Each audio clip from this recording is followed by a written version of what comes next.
अस्सलाम वालेकुम स्टूडेंट्स, अभी तक हम लोगों ने मॉडिफाइड एशवर्थ स्केल को डिस्कस किया। अब हम एक और स्केल के बारे में पढ़ेंगे जो कि स्पेसिफिसिटी को मेजर करने के लिए यूज होता है, जिसको आप कहते हैं दिस इज टार्डो स्केल। टार्डो स्केल आपको स्पेसिफिसिटी के साथ साथ velocity dependent increase in muscle tone के बारे में बताता है। ये इस स्केल की एक खासियत है। ठीक है, अगर हम बात करें तो लिखता है कि specificity is not just stiffness, it is a velocity dependent increase into the resistance. ठीक है, अब इसके अंदर वो कहते हैं कि ना हम लोग जब भी बात कर रहे होते हैं तो हमें ये दोनों चीज़ों के बारे में बताते हैं। एक तो बताते हैं क्वालिटी ऑफ मसल रिएक्शन, कि मसल ने स्ट्रेच से किस तरह से रिस्पॉन्स किया, और दूसरी चीज़ आपको ये बताते हैं कि मसल रिएक्शन का एंगल क्या था, या आपके ज्वाइंट का कौन सा एंगल था, वो कौन सी पर्टिकुलर रेंज थी जिस एंगल के ऊपर जो है वो आपको रेजिस्टेंस देखने को मिली। ये वो चीज़ भी आपको बता रहा होता है। कैच क्या होता है ये मैंने आपको पीछे भी बताया था।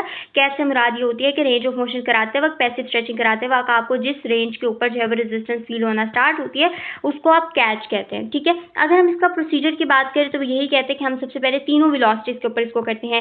V1 यानी स्लो वेलोसिटी के ऊपर करते हैं जितना पॉसिबल हो गया। V2 यानी आपकी जो वेलोसिटी है वो थोड़ी सी ज़्यादा होती है, जिसके अंदर जो लिम्ब है वो फॉल करता है अंडर ग्रेविटी, और फिर 3 वाली होती है जिसके अंदर फास्ट वेलोसिटी होती है। ठीक है, ताकि स्पेसिफिसिटी के स्ट्रॉन्ग रिस्पॉन्सेज को एलिसिट किया जा सके। स्कोरिंग कहते हैं कि इसमें हमारे पास ना 5 इंपॉर्टेंट ग्रेड्स होते हैं। अगर हम पहले ग्रेड की बात करें वो कहते हैं कि हमने पूरी रेंज ऑफ मोशन पैसिवली जब कराई, पूरी पैसिव रेंज ऑफ मोशन के अंदर आपको कोई भी रेजिस्टेंस देखने को नहीं मिलती है। ठीक है, grade 0 no resistance through the passive range of motion. Grade 1 के अंदर वो कहता है कि स्लाइट रेजिस्टेंस आपको देखने को मिलती है, कोई क्लियर कैच नहीं है, मतलब आपको कोई भी क्लियर कैच आपको नहीं मिला थ्रू आउट द रेजिस्टेंस, और रेजिस्टेंस के एंड पर आपको जो है ना रेंज ऑफ मोशन के ऊपर जो है वो थोड़ी बहुत रेजिस्टेंस फील हुई end of the range of motion पे।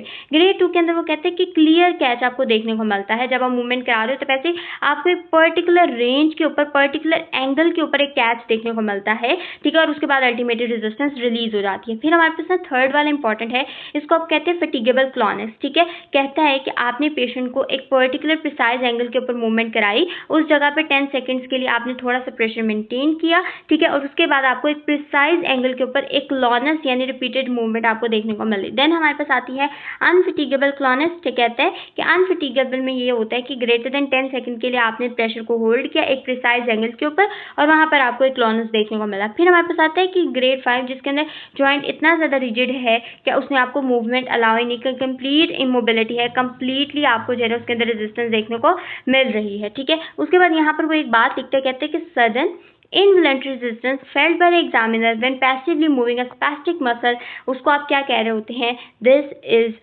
called as catch. ठीक है, ये बात बहुत ज़्यादा इसके अंदर इंपॉर्टेंट है। क्लॉनेस क्या होता है आपकी, ये चीज़ आपको समझ आ गई होगी। इसके अलावा ना कुछ आपके पास ना एंगल ऑफ मसल रिएक्शन होते हैं जिसको वो थोड़ा सा एक्सप्लेन करता है। इसी के अंदर आपको ये चीज़ समझने की ज़रूरत होती है। पहला आपको आता है R1 एंगल और R2 एंगल। ठीक है, कहते हैं कि आपके पास एक ज्वाइंट की जितनी full passive range of motion होती है वो रेंज ऑफ मोशन, और R1 होता है एंगल जिसके ऊपर आपको क्लॉनेस मिला देखने को, या फिर वो वाली एंगल जहाँ पर आपको रेजिस्टेंस मिलना स्टार्ट हुई है कैच, तो उसको आप कहते हैं। और फिर आप लोगों ने R2 यानी पूरी जो रेंज है उसका डिफरेंस फाइंड करना होता है R1 से, और फिर आपको थोड़ा बहुत जो है वो एंगल देखने को मिलता है। ठीक है, तो अगर हम देखें तो वो कहते हैं कि हमारे पास ना R1 है जो स्पेसिफिसिटी एंगल है, एंगल वेयर कैच और closeness is first felt at a highest velocity. Highest velocity is important है।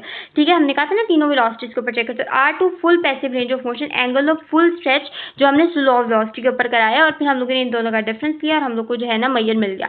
फिर आपके पास आते कहते हैं कि मोर ऑब्जेक्टिव होता है एज कम्पेयर टू एमएस, क्योंकि आपको कहीं ना कहीं ये स्पीड की मेजरमेंट जरूर देता है। ऑब्वियसली अगर आप वेलोसिटी के ऊपर लगा रहे हैं तो आप उसको देख ही सकते हैं ना कि मैं कितनी वेलोसिटी पे रेजिस्टेंस कर रहा हूँ, या एंगल आपको पता चला है तो आप उस एंगल को मेजर कर सकते हैं गोनियोमेट्री के थ्रू। फिर वो कहते हैं कि स्पेसिफिसिटी और कॉन्ट्रेक्शन के अंदर डिफरेंस करना अलाउ करता है, और ट्रीटमेंट के ऊपर जो है ना बहुत ज़्यादा करता है। अगर मैं आपको थोड़े बहुत केस सिनेरियोज अगर हम इसके देखें तो सबसे पहले आता है केस 1, जिसके अंदर वो कहते हैं कि 6 year old child with cerebral palsy है। ठीक है, CP है, तो उसके अंदर भी क्या होगा, अपर मोटर न्यूरॉन लाइन है, तो कहीं ना कहीं आपको स्पेसिफिसिटी देखने को मिलेगी।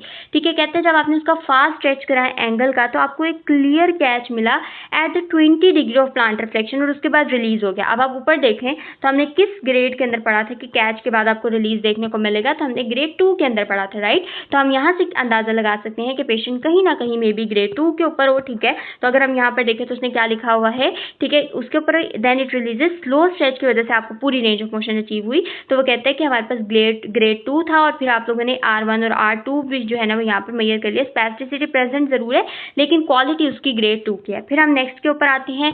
नेक्स्ट के ऊपर वो कहता है कि 45-year-old पोस्ट स्ट्रोक पेशेंट था। स्ट्रोक पेशेंट था यानी ये भी अपर मोटर न्यूरॉन लेगन था, तो इसके अंदर भी आपको स्पेसिफिसिटी देखने को तो मिलेगी ही मिलेगी। उसकी मेजरमेंट किस तरह से करता है, कहते हैं कि ना आपने फास्ट वेलोसिटी के ऊपर यानी V3 के लेवल के ऊपर जो है ना आपने उसको मूवमेंट किया और आपको अनफिटिगेबल क्लॉनस देखने को मिला। ग्रेटर देन 10 सेकंड तक आपने स्ट्रेच किया अगर 40 जो है ना आपकी डिग्री फ्लेक्शन के ऊपर आपको देखने को मिला है। ठीक है, अब लेट्स सी हम लोग ऊपर जाते हैं और हम देखते हैं कि हम लोगों ने कहाँ पर पढ़ा था कि हम लोग करेंगे। तो वो कहते हैं कि ग्रेटर देन 10 सेकंड्स की हम बात यहाँ पर कर रहे थे। अनफिटिगेबल क्लॉनस की भी हम 4 में ऊपर बात कर रहे थे, तो ये सब चीज़ इसके अंदर आती है। फिर अगर हम जाके देखें तो यहाँ पर वो यही लिखता है कि हमारे पास ग्रेड 4 के अंदर है।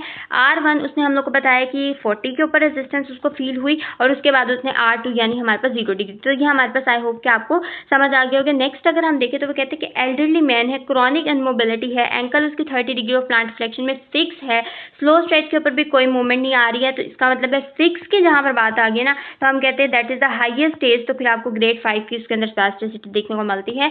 आई होप कि ये चीज़ आपको समझ आ गई होगी कि हम लोग टार्डो स्केल को किस तरह से जो है वो कर रहे हो।